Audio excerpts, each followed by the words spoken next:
네, 검찰이 김용현 전 장관에 대해서 윤석열 대통령과 내란을 공모한 혐의로 어젯밤 구속영장을 청구했습니다.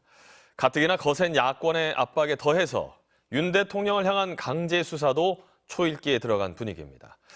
그럼 대통령실 연결해서 현재 분위기 좀 알아보겠습니다. 자, 구승은 기자, 대통령실에서 입장이 혹시 나온 게 있습니까?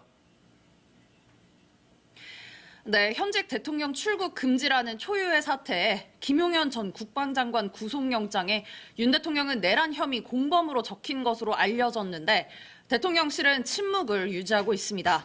다만 윤 대통령을 겨냥한 예상보다 빠른 수사 속도에 당혹감도 느껴지는데요. 대통령실은 사실상 식물 상태로 봐도 무방할 것 같습니다. 윤 대통령은 공식 일정 없이 한남동 관저에 머무르며 칩거 중인데요. 어제 모든 일정을 취소한 데 이어 오늘 오전 있을 국무회의도 한덕수 국무총리가 주재할 예정입니다. 다만 현행법상 국무회의 소집 권한이 대통령에게 있는 만큼 자격 논란도 일고 있는데요. 대통령실은 현직 대통령을 향한 전방위적 내란죄 수사에도 대비하는 분위기입니다.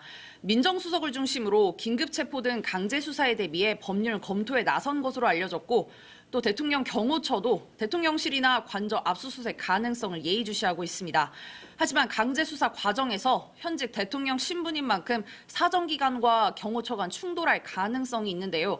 형사소송법상 군사상 비밀을 요하는 장소는 책임자 승낙 없이 압수수색할 수가 없어 과거 청와대에서도 이런 이유로 압수수색이 실패해왔습니다. 하지만 검찰이 윤 대통령을 내란죄 공범으로 보고 있는 만큼 강제 수사는 불가피해 보이는데요. 대통령실 참모들은 주로 사용하던 텔레그램 메신저를 탈퇴하거나 새로 가입한 정황도 속속 포착됐는데 각자 수사에 대비하고 있는 것 같다는 분석도 나옵니다.